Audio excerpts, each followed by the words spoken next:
Hello, my name is Ben. And my name's Josh. And welcome back to FPL Graduates. Welcome back to another video. We're full in the swing of December. Game week's flying at us left, right, and centre. Let's get into the next one. It's right around the corner. A Thursday deadline as well. Not something that happens often in the FPL that we have a Thursday deadline. Let's get straight into it. Okay, so looking at game week 17 real quick, finished on 64 points, 60 after my -4 hit. That is also after the game week has closed. So Solanke's points didn't count, sadly, for me. Obviously understandable though, and we'll look forward to seeing that Luton Bournemouth game replayed in the future. No goalkeeper for me this week. Obviously, I thought Areola might come back into the team after he was in the squad in the Europa League. Seems like they're either going to slowly introduce him back into the side, or they're going to just sort of rotate between himself and Fabianski. Main performers, obviously Cole Palmer, massive 14 points after I slated him last week, which is what you love to see. Obviously Colwill with a 6, Bowen 8, Jesus and Watkins obviously took that -4 for Jesus, brought Watkins in as well in that transfer for Haaland and Archer. So that paid off quite big, despite I think it's like a 2% red arrow, so pretty much a grey arrow. Obviously had Solanke initially, and then Gibbs White was auto subbed on. So not the worst week in the world. Obviously, definitely could have been better. But we'll look forward into game week 18. So yeah, as you guys might know, it is a blank game week. Manchester City and Brentford both do not have fixtures in this week. So if you have any of those assets in your team, make sure you bench them or transfer them out, depending on what your sort of strategy is. So looking at my team here, Areola is currently in goal. I think I will have to make a goalkeeper transfer this week because I have Areola and Sanchez. It's been confirmed that Sanchez will not be back until after the winter break. So a fairly lengthy injury. And Areola, he is obviously on the fringe. We're not too sure with what's going to happen with him. And to be fair, West Ham's fixtures aren't great either. So my main target for goalkeeper at the moment is probably going to be Emi Martinez of Aston Villa. I can get to him pretty easily as I've sold Haaland last week. Into the defence, we've got Charlie Taylor, Colwill and Shah. Obviously, Taylor come back from suspension. Not expecting too much, but it's a blank game week. So some appearance points is better than nothing. Obviously, Levi Colwill came up at half-time of the EFL Cup game. He is fit to play, though, according to Pochettino. And then there's Fabian Schär, who obviously wasn't in the squad for that game. I would sort of predict that he's probably out for this weekend. We haven't had confirmation from Eddie Howe, but it obviously doesn't seem too great from what we've heard so far. And I don't think he'll necessarily be risked for Luton away, especially with Sven Botman coming back as well. What's your thoughts on the defence at the minute then? Yeah, I mean, it's going to be a tough week for everyone this week. There's not going to be too many points flying about. Ideally, if you can, you want to avoid taking a hit in weeks like these because it's going to be low scoring anyway. So in terms of your defence, obviously there's a couple of issues. Fabian Schär and Areola obviously in goal. And then you could even maybe say Colwill as well. So the hope is that they all play, is the hope. And if they don't play, so be it. But I think there's not too many points in any defences this week. So it's not too much to worry about. The only sort of glaring sort of omissions is a Villa or a Spurs defender in there. Yeah, definitely agree with that. And then obviously onto the midfield, as you can see, Jarrod Bowen with United at home, not a terrible fixture at the minute. I think West Ham could potentially cause them some issues. Obviously, Cole Palmer, as I mentioned, sort of turned up last week, which is nice. Wolves away. Wolves seem to be in a bit of a slump at the moment as well. So hoping for Chelsea to do something there.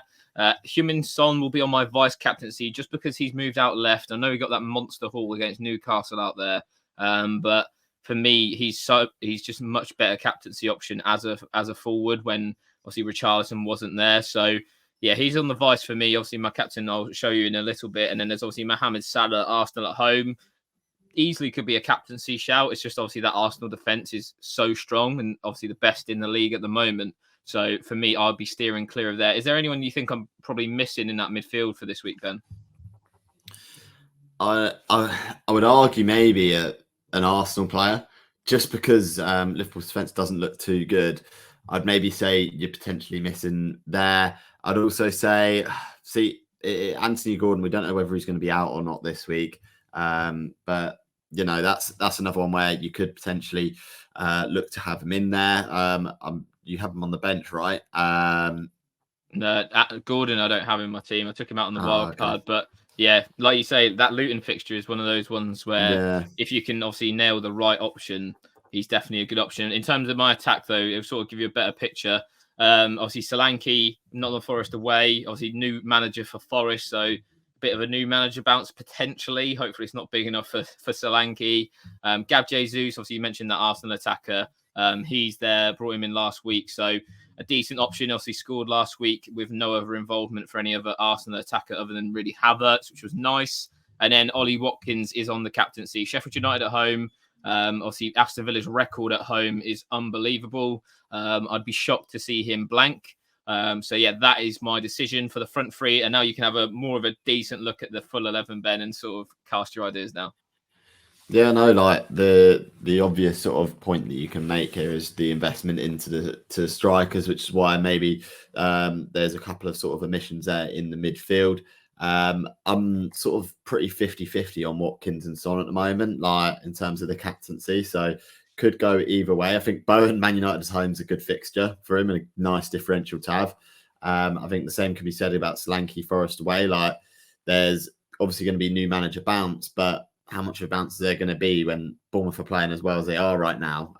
So, yeah, I think overall a decent team. I think the defence is probably the only area that needs sorting in terms of this week and short term. So you've at least got an area that you can focus on with your transfers. Yeah, definitely agree. And then onto my bench, just sort of a quick overview. We got Sanchez, obviously, as I mentioned, who is injured. Gibbs White, Bournemouth at home. Obviously, if I fancy that manager bounce, I could potentially play him, but I just don't know who I would bench out of those 4 attackers that you can see on screen. So he's going to be my first sub, just in case we get sort of any injuries or anything like that. And then obviously got William Saliba second on the bench. Liverpool away. I wouldn't be against starting him. I know obviously only last week Man United were the first team in forever for Liverpool to not score against. But yeah, Arsenal's defence is decent, and I wouldn't be opposed to starting Arsenal defenders. I think a lot of people are sort of forced into starting Arsenal defenders. So it's either that or potentially taking a -4. I know Ben, you obviously said not to in a sort of a low scoring week, but if it's like a goalkeeper related transfer as well, it's a bit annoying. So I'm a bit undecided on my transfers. It'll probably be either a goalkeeper or sort of a Shah to Trippier. But then even Trippier, like there's no guarantee that he's going to continue playing as consistently with his performances recently. So I'm a bit up in the air, sort of waiting for more press conferences tomorrow. But that is how I'm looking at the moment. Okay, so moving on into my team, and I ended up getting 71 points last week, which was a nice green arrow again. No Dom Solanke in my team either, so I actually got a little bit of a boost off the back of the sort of auto subs coming in. So starting off with me in goal, I've got Dubravka, Luton away. Fairly happy on that, despite Newcastle looking a bit fatigued over recent weeks. I think Dubravka has remained a consistent, sort of decent performer in that team, and hoping against Luton away, it's one of the tougher fixtures away from home, but Luton's a team that I could easily see a clean sheet for. In a defence, it's a bit more shaky than the keeper. Tsimikas, Arsenal at home, I'm not too confident on. I mean, he starts time of recording tonight against West Ham, so we'll see how he does. Hopefully he comes out without any injuries. Colwill, I think I'm going to have to start this week regardless of whether he plays or not. Just, you know, the words from Poch said he was going to be ready for the next games. Hopefully that's starting rather than on the bench. Like Josh said, I'm not against starting Gabriel this week, and I'm more likely than not forced into starting him anyway. I do think there's a decent chance of a clean sheet. There's obviously not a guarantee with that, with how potent Liverpool are going forwards. And then to finish off the defence, we've got Ait-Nouri. And again, not a defender I'm too keen on starting this week, but more of a forced issue. If I can sort of transfer anyone in and bench anyone, it'd probably be for Ait-Nouri. Because I think Chelsea sort of going forwards are going to improve massively, especially with Nkunku back in the team as well. So that's the defence and keeper, Josh. What are your first initial thoughts? Yeah, it's the main thing is that you obviously got defenders from each team of each of these games. So you're looking for like a 0-0 in 2 games. It's obviously highly unlikely. But like you say, Ait-Nouri would be the man to sort of try and bench if you can be a free transfer. Obviously, more of the team's show will be able to sort of find that out. But yeah, I think the rest of the defence is fine. Tsimikas, I'd expect to play at the weekend. I don't see why he wouldn't. I know he obviously starts tonight, but Klopp has said that he needs a run of games, and I think his performances have been really good. To be fair, for someone as a sort of a replacement for Robertson, who probably wouldn't get too many minutes originally, I think he's been a solid and consistent performer. Yeah, I think he's almost sort of performing at the level where he could challenge for the starting spot once Robertson's back in. Moving on to my midfield, and obviously we've got Anthony Gordon in there, and this is an issue that sprung up last night. That I know I said I recommended no hits, but with my team, it's pretty decimated at the moment. And Anthony Gordon is one of those issues that I've got to think about, and I'm not going to get any other news really before the deadline on him, so I'm going to have to make a gut decision on this. And there is a couple of sort of plans formulating in my head on what to do, and it's probably ending up going to be taking a hit somewhere along the lines. But yeah, it's not ideal at all. Hopefully he's all right. We've got Saka in there. I think, like I said to Josh, that was one of the missing pieces in Arsenal attacker, even against a tougher opposition like Liverpool. Cole Palmer has been performing really well for me, so happy with him. Son currently on the captaincy, and to be honest, I'm really sort of split on my captaincy decision this week between two players. One, Son, and the other one will become obvious as I go through my team. And then Salah, of course, is Salah in my team at least for a couple more weeks until he goes off to AFCON. So yeah, Josh, thoughts again on the midfield. It's a difficult situation for Gordon owners right now, isn't it? Yeah, it's really unfortunate. And it seems like it's cropping up almost every week that there's sort of like an injury issue with him at the moment. It sort of knocks and bangs everywhere. Last night's injury did seem a lot worse than potentially the ones that he's had before, though. It wasn't a kind challenge, but then equally, it seems like it would be one of those that's like a bruise or something like that.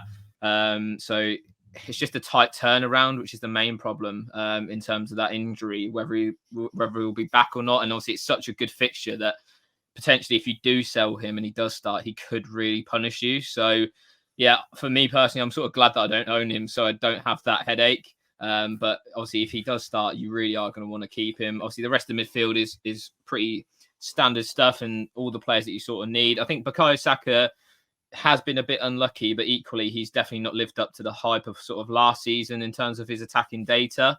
And I think there are other options emerging in that Arsenal attack if you sort of wanted to go a bit differential, because Bukayo Saka is really high owned. And if you can, like last week, for example, back against him, like I did with Jesus, the uphaul off of that is absolutely massive.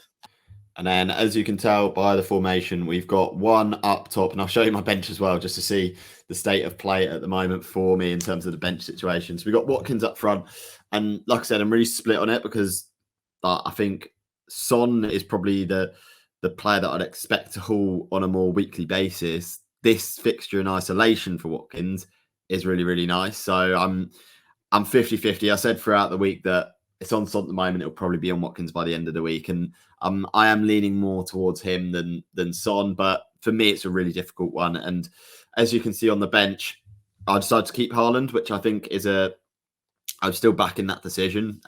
He's back in sort of on the grass training again, as we saw from Instagram from Erling Haaland. Areola obviously on the bench. I'm not too concerned about him at the moment. We'll get to the problems on the keeper when I'm forced with the issue. Udogie was a real pain because I wanted to start him this week. He's got himself suspended. Really frustrating. And Mubama, I don't expect to get minutes. So it leaves me in a bit of a predicament. So let me just sort of bring up the whole team so you can see sort of where we are at here. So initially, the plan wasn't to take any hits, but I may be forced into the issue just because of how weak my bench is right now, and Gordon is a risk. So initially, I was thinking potentially Udogie out for a Villa defender, or I could do someone like Ait Nouri to a Villa defender, Gordon to a Richarlison for a -4. It's a really tough one for me, and as Josh said, I'm happy with not owning Gordon. I'm not happy with having him right now at this moment in time. Looking at the team, looking at the setup, looking at one free transfer, about 0.2, 0.3 in the bank. What is the play here? How am I going to field a full strong 11 to compete for this week? Yeah, it's a difficult one. I think for me, I'd look at focusing potentially on getting Udogie out. Like you said, for that Villa defender, it's sort of it's not sideways, because I think Villa's fixtures going forward are really good. They've got Sheffield United at home this week, and then in game week 20, they've also got Burnley at home. Sort of why I was targeting Emi Martinez for in goal. That sort of moves, then sort of replaces the issue with Doji. I'd then start whoever it is, whatever Villa defender you decide to choose, over Ait-Nouri, and then I'd bench Ait-Nouri for first. And then if Gordon's out, you've got Ait-Nouri. Okay, it's not ideal you're playing a 5-4-1, but then you're not taking a hit. Richarlison for Gordon, it's not a bad move, but then equally Son will be out within game week 21. He goes to the Asian Cup, so it's a difficult one, because then you're sort of like flip-flapping between players, because I'm sure you're going to want probably Anthony Gordon again at some point in the future, and if he does start this week, transferring him out, I'll just be kicking myself, because you just know that he's got a very high probability of hauling, and there's no one that can really play in his position at the moment. Obviously, Isaac is not really fit. I don't know if he was on the bench or not against Chelsea, so I feel like it's a case of like he sort of has to start, even if he is a bit bruised and banged up, like we've seen in recent weeks. Yeah, I think there was a lot of overreaction, wasn't there, last night from FPL Twitter on that, and it is a tough one for me this week. I'm not going to lie, I'm off the back of a lot of green arrows in a row, but this week I knew it was coming up. I knew it was going to be tough. So, yeah, I mean, the strategy of a Doji out, and it's a forced one. I wouldn't have wanted to normally do it and take out a Doji, because Spurs' fixtures are decent, but it's an issue that needs rectifying this week rather than looking long term. So I think, avoiding the hits where possible is always the best strategy to go with.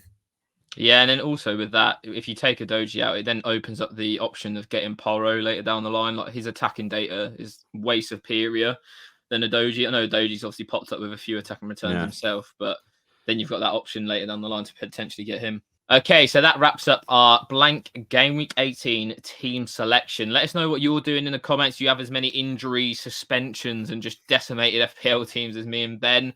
Obviously, me and Ben coming off a good run at the moment, but it seems like it could come to an end in blank Game Week 18. Yeah, let's hope for green arrows despite the adversity. And as always, if you like the video, remember to give it a good old thumbs up. Subscribe to the FPL graduates. And as always, I've been Ben. I've been Josh. And we'll see you guys later. Have a good game week, everyone.